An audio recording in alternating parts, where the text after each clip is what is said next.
নমস্কার বন্ধুরা, আমি রিমঝিম। আজ আমি যে গল্পটা তোমাদের শোনাতে চলেছি সেটা আমার জীবনের একদম সত্যি ঘটনা। এমন একটা ঘটনা যা আমার সাজানো সংসার আর সাধারণ জীবনের মোড় ঘুরিয়ে দিয়েছিল। আমরা নারীরা অনেক সময় পরিস্থিতির শিকার হই, আবার কখনো বা মনের কোণে লুকিয়ে থাকা সুপ্ত ইচ্ছের কারণে ভুল পথে পা বাড়াই। আমার এই গল্পে তোমরা পাবে এক নিষিদ্ধ সম্পর্কের ছোঁয়া, যা শুরু হয়েছিল সামান্য এক ভুল বা হয়তো নীরব সম্মতির মাধ্যমে।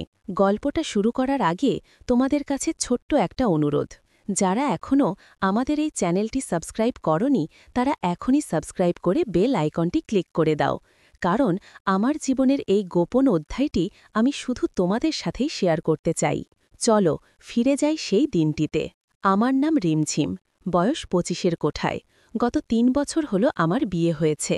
আমার স্বামী রাশেদ একটা মাল্টিন্যাশনাল কোম্পানিতে চাকরি করে। সকাল ৯টায় বের হয় আর বাসায় ফিরতে ফিরতে রাত ১০টা।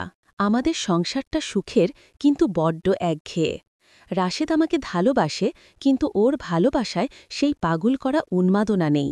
ও বড্ড বেশি হিসেবি, বড্ড বেশি ভদ্র। বিয়ের ৩ বছরে আমাদের সম্পর্কের উষ্ণতা যেন রুটিন মাফিক হয়ে গেছে। ঘটনার শুরু মাস ২ আগে। বেশ কয়েকদিন ধরেই আমি লক্ষ্য করছিলাম আমার বুকের বাম পাশে মাঝে মাঝে চিনচিন করে ব্যথা হচ্ছে, সাথে কেমন যেন একটা অস্থিরতা। রাশেদকে বললাম, ও বলল, গ্যাস্ট্রিক হতে পারে, বা হয়তো টেনশন করছো। পাড়ার মোড়ে যে নতুন চেম্বারটা হয়েছে ডাক্তার ইমতিয়াজ সাহেবের, ওখানে গিয়ে একবার দেখিয়ে এসো, উনি বেশ অভিজ্ঞ ডাক্তার। রাশেদের কথায় আমি পরদিন বিকেলে ডাক্তার ইমতিয়াজ সাহেবের চেম্বারে যাওয়ার সিদ্ধান্ত নিলাম। ডাক্তার ইমতিয়াজ, বয়স ৫০-এর কাছাকাছি হবে। চোখে মোটা ফ্রেমের চশমা, চুলে কিছুটা পাক ধরেছে, কিন্তু শরীরের গঠন বেশ মজবুত। চেহারায় একটা গাম্ভীর্য আছে যা দেখলেই সমীহ জাগে। সেদিন বিকেলে যখন আমি চেম্বারে গেলাম তখন আকাশটা মেঘলা ছিল, গুড়ি গুড়ি বৃষ্টি হচ্ছিল। চেম্বারে খুব একটা ভিড় ছিল না। রিসেপশনে নাম লিখিয়ে বসে থাকলাম। কিছুক্ষণ পর আমার ডাক পড়ল। ভেতরে ঢুকতেই একটা হালকা সুগন্ধি আর এসির ঠান্ডা বাতাস আমাকে স্পর্শ করল। ডাক্তার ইমতিয়াজ টেবিলের ওপাশে বসে কিছু একটা লিখছিলেন। আমি ঢুকতেই উনি চশমার ফাঁক দিয়ে তাকালেন। সেই তাকানোটা কেমন যেন অন্যরকম ছিল। সাধারণত ডাক্তাররা রোগীর দিকে যেভাবে তাকান এটা ঠিক তেমন ছিল না। মনে হলো উনি এক পলকে আমার আপাদমস্তক স্ক্যান করে নিলেন। আমি একটু আড়ষ্ট হয়ে সালাম দিলাম। বসুন, ভরাট গলায় বললেন উনি। আমি চেয়ার টেনে বসলাম। উনি ফাইলটা খুলে নাম দেখলেন, তারপর আমার দিকে তাকিয়ে বললেন, কি সমস্যা মা, বলো তো। মা ডাকটা শুনে আমি একটু আশ্বস্ত হলাম। ভাবলাম হয়তো আমার ভুল। আমি আমার সমস্যার কথা খুলে বললাম। বুকের ব্যথার কথা শুনে উনি একটু চিন্তিত ভঙ্গি করলেন। দেখি হাতটা দাও তো, বলে উনি আমার ডান হাতটা ধরলেন পালস দেখার জন্য। উনার হাতের স্পর্শটা ছিল অদ্ভুত গরম। আমার হাতের কবজিতে উনার আঙুলগুলো চেপে বসল। সাধারণ পালস চেক করতে ১০-২০ সেকেন্ড লাগে, কিন্তু উনি প্রায় মিনিট দেড়েক ধরে আমার হাতটা ধরে রাখলেন। মাঝে মাঝে আর চোখে আমার মুখের দিকে তাকাচ্ছিলেন। আমি অস্বস্তি বোধ করছিলাম, কিন্তু হাত ছাড়িয়ে নিতে পারছিলাম না। উনি ডাক্তার, চেক করছেন এই ভেবে নিজেকে শান্ত রাখার চেষ্টা করলাম। পালস ছেড়ে দিয়ে উনি স্টেথেস্কোপটা কানে লাগালেন। বললেন, একটু বুকটা চেক করতে হবে, শ্বাসকষ্ট হয়। আমি মাথা নাড়লাম মাঝে মাঝে। উনি চেয়ার ছেড়ে উঠে আমার পাশে এসে দাঁড়ালেন। বললেন, শাড়ির আঁচলটা একটু সরাও। আমি দ্বিধাদ্বন্দ্বে পড়ে গেলাম, কিন্তু ডাক্তারের কাছে এসেছি, চেক আপ তো করাতেই হবে। আমি ধীর গতিতে আঁচলটা সরিয়ে নিলাম। ব্লাউজের ওপর দিয়েই উনি স্টেথেস্কোপটা ধরলেন। উনার নিঃশ্বাস আমার ঘাড়ে এসে পড়ছিল।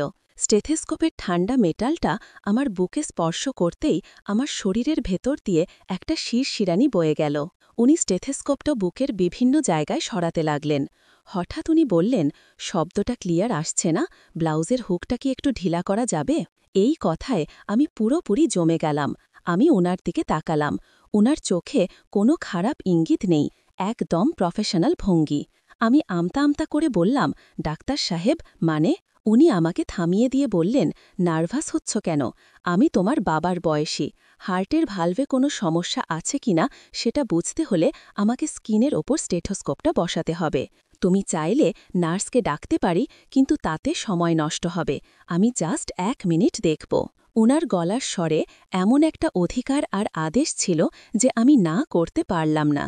কাঁপা কাঁপা হাতে আমি ব্লাউজের ওপরের দুটো হুক খুললাম।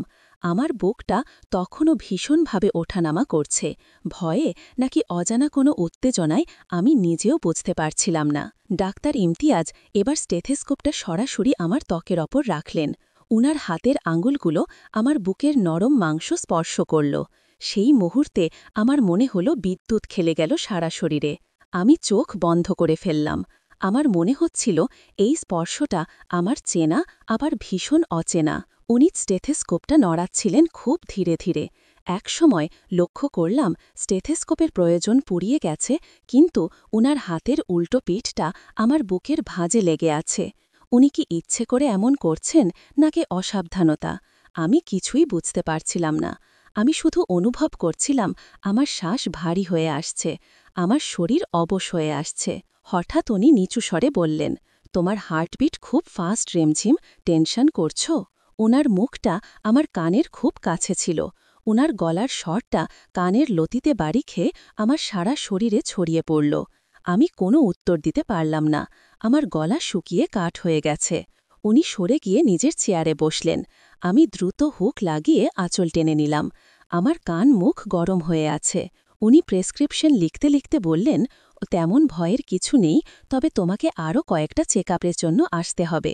আমি কিছু ওষুধ দিচ্ছি, আর 3 দিন পর আবার আসবে। তখন চেম্বার ফাঁকা থাকার সময় এসো, দুপুরে। আমি একটু সময় নিয়ে চেক করব। আমি মাথা নিচু করে বেরিয়ে এলাম। বাসায় ফিরে আমি স্বাভাবিক হতে পারছিলাম না। বারবার মনে হচ্ছিল ওই মুহূর্তে আমি কেন প্রতিবাদ করলাম না, আর কেনই বা উনার ওই স্পর্শে আমার শরীরের ভেতর অদ্ভুত ভালো লাগা কাজ করছিল। 3 দিন পর আমি জানতাম আমার যাওয়া উচিত না, কিন্তু এক অদৃশ্য সুতো যেন আমাকে টানছিল। আমি ঠিক করলাম যাব, কিন্তু সতর্ক থাকব। রাশেদকে কিছু বললাম না। দুপুরবেলা চেম্বার প্রায় ফাঁকা, রিসেপশনে কেউ নেই। আমি দরজায় নক করতেই ভেতর থেকে ডাক্তার ইমতিয়াজ বললেন, এসো। আমি ভেতরে ঢুকলাম। উনি ইশারা করে দরজাটা লক করে দিতে বললেন। আমি অবাক হয়ে তাকালাম। উনি হেসে বললেন, এসি চলছে তো, আর বাইরের শব্দে ডিস্টার্ব হয়। তাছাড়া আজ তোমার ইসিজি করব, প্রাইভেসি দরকার। আমি মন্ত্রমুগ্ধের মতো ছিটকিনিটা তুলে দিলাম। আজ উনার পরনে অ্যাপ্রন নেই, হালকা নীল রঙের শার্ট। উনি আমাকে বেডে গিয়ে শুতে বললেন। আমি ধীর পায়ে বেডের দিকে এগোলাম। শুয়ে পড়ার পর উনি আমার পাশে এসে দাঁড়ালেন, বললেন, ইসিজি করার জন্য ব্লাউজটা খুলতে হবে রিমঝিম। আজ আর উনি মা ডাকলেন না, সোজাসুজি নাম ধরে ডাকলেন। আর উনার চোখে আজ আর সেই ডাক্তার সুলভ গাম্ভীর্য নেই, আছে এক আদিম তৃষ্ণা। আমি বুঝতে পারছিলাম আমি ফাঁদে পা দিয়েছি, অথবা আমি নিজেই এই ফাঁদে ধরা দিতে চেয়েছি। আমি বললাম, ডাক্তার সাহেব, নার্স নেই? উনি আমার কপালে হাত রাখলেন, তারপর আস্তে করে আঙুলটা নামিয়ে আমার ঠোঁটের ওপর রাখলেন। ফিস ফিস করে বললেন, আমাদের মাঝে নার্সের কি দরকার, আমি তো আছি। উনার এই কথায় আমার সব প্রতিরোধ ভেঙে গেল। উনি নিজেই আমার ব্লাউজের হুকগুলো খুলতে শুরু করলেন। আমি বাধা দিলাম না, বরং আমার 2 চোখ বুজে এলো। উনি যখন আমার শরীর থেকে শাড়ির আবরণ সরাচ্ছিলেন, তখন আমার মনে হচ্ছিল আমি যেন এক গভীর খাদে তলিয়ে যাচ্ছি। ব্লাউজটা সরিয়ে উনি আমার অনাবৃত বুকের দিকে তাকিয়ে রইলেন কয়েক সেকেন্ড। উনার সেই দৃষ্টিতে আমি লজ্জায় কুঁকড়ে যাচ্ছিলাম, আবার ভেতরে ভেতরে এক অদ্ভুত সুখানুভূতি আমাকে গ্রাস করছিল।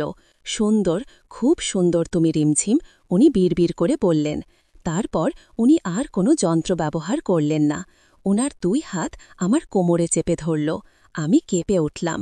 উনি আমাকে নিজের দিকে টেনে নিলেন।